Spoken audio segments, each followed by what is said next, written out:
हम यहाँ पे ग्लोबल स्पिरिट के बारे में सवाल है डीडी ज्योतिष का।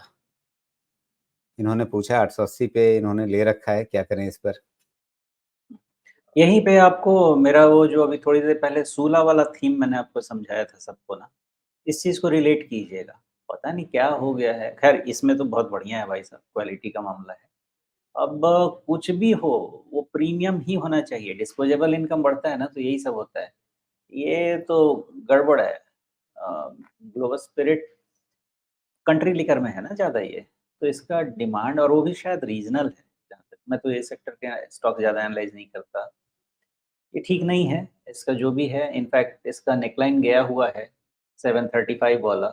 अब ये कहाँ तक जाएगा इसके बाद, ये बिल्कुल ओपन एंडेड क्वेश्चन है। हो सकता है यहाँ से 50% भी जाए, कौन जानता है? इसका एक बारी वैल्यूएशन देख लेते हैं कि नंबर्स कैसे आ रहे हैं इसके। ग्लोबल स्पिरिट, हाँ, यही इनके पास फ़ायदा है कि वैल्यूएशन इनके बहुत ही फ़ेवर में है। लेकिन मार्केट यही समझने की कोशिश कर रहा है कि शायद इसमें बहुत ज़्यादा ग्रोथ नहीं हो, बट वैल्यूएशन बहुत ही फ़ेवरेबल है। अगर बात किया जाए उसके हिसाब से। देखते हैं बॉटम कहाँ बनता है, मुझे नहीं अभी अंदाज़ा है, लेकिन 650 के आस-पास वाला बॉटम बहुत ही आज कितना पे क्लोज़ हुआ है? आज का क्लोज़ है 676। एक बार ये 650 के आस-पास इसको देखिए, यहाँ पे बॉटम ठीक अगर रह जाता है तो ठीक, नहीं तो वेट करना चाहिए कि कितना कब बॉटम बनता है। प्राइमरी स्ट्रक्चर गया है इसका, primary structure is not at all strong. The only saving grace is valuation इसके फ़ेवर में। जी। अब वैल्यूएशन तो कम है, साथ में अगर इसकी बिक्री के आंकड़े देखें तो आपको तिमाही दर तिमाही इसमें इम्प्रूवमेंट्स नज़र आ रही है। खास करके पिछली तिमाही जो दिसंबर वाली तिमाही थी उसमें इसकी बिक्री अच्छी बढ़ी, मुनाफ़ा अच्छा बढ़ा, सब कुछ ठीक-ठाक है। मार्जिन हालाँकि स्टेबल था और मार्जिन पहले से कम हुआ है पिछली 2 तिमाहियों में। इसके बाद भी यहाँ पे हम कह सकते हैं कि खास करके दिसंबर तिमाही के आंकड़े इसके बिक्री और मुनाफ़े के मामले में अच्छे थे। उसके बावजूद हमें चार्ट पे ये जो गिरावट दिख रही है, ये विरोधाभास क्यों नज़र आ रहा है? मैंने जैसे बताया कि डिमांड इस सेगमेंट में नहीं है, लेकिन एक चीज़ है कि अब इसको कितना सही नहीं, माना जब जाए। डिमांड नहीं है तो पिछले तिमाही में बिक्री कैसे बढ़ गई इतनी?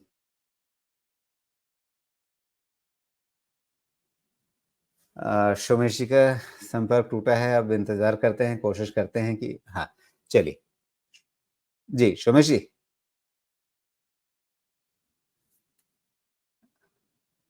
अ,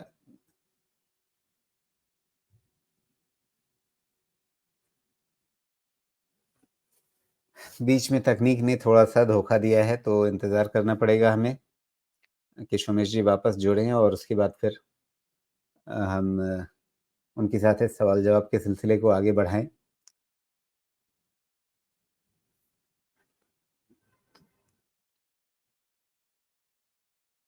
जहाँ तक इस कंपनी के आंकड़े मैं देख रहा था, तो उसमें यही नज़र आ रहा है कि सितंबर तिमाही में इसकी बिक्री जो थी, वो 567 करोड़ रुपए की थी। दिसंबर तिमाही में वो बढ़ के हो गई 687 करोड़ रुपए और उसी के हिसाब से इसका मुनाफ़ा जो है, वो भी 13 करोड़ से बढ़ के 45 करोड़ हो गया। तो उस हिसाब से तिमाही दर तिमाही इसमें आंकड़ों में इम्प्रूवमेंट है, जो मैं ज़िक्र करना चाह रहा था। लेकिन सोमेश जी अभी तक जुड़ नहीं पाए। अ, 1 आध मिनट इंतज़ार करते हैं। मुझे लगता है कि वो वापस जुड़ जाएँगे और उसके बाद फिर हम कुछ और सवाल अभी ले पाएँगे। थोड़ा-सा अपने पास 5-7 मिनट का समय तो बचा हुआ है, तो उसके हिसाब से 1-2 मिनट इंतज़ार कर लेने में कोई हर्ज नहीं है। अभी कई सारे सवाल हैं, लेकिन जहाँ तक ये ग्लोबल स्पिरिट्स का सवाल है, तो उस पर एक ही चिंता मुझे दिख रही है, वो ये है कि मार्जिन इसका कम हुआ है पिछले 2 तिमाहियों में।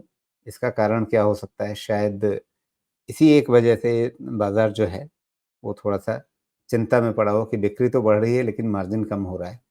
तो अगर मार्जिन कम होता रहेगा, तो फिर ये अपने आप में एक नेगेटिव फैक्टर तो बनता है, लेकिन दूसरी तरफ घटते हुए मार्जिन के बाद भी इसने मुनाफ़ा काफ़ी अच्छा बढ़ाया है।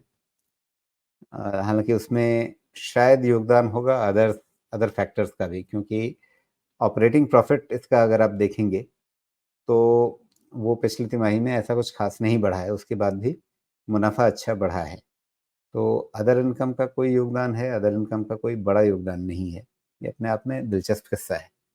थोड़ा इसके आंकड़ों को गहराई से देखने समझने की ज़रूरत लगती है। और सोमेश जी अभी तक नहीं जुड़ पा रहे हैं तो फिर क्या करें? क्या हमारा समय जो है लगभग पूरा हो ही चुका है, तो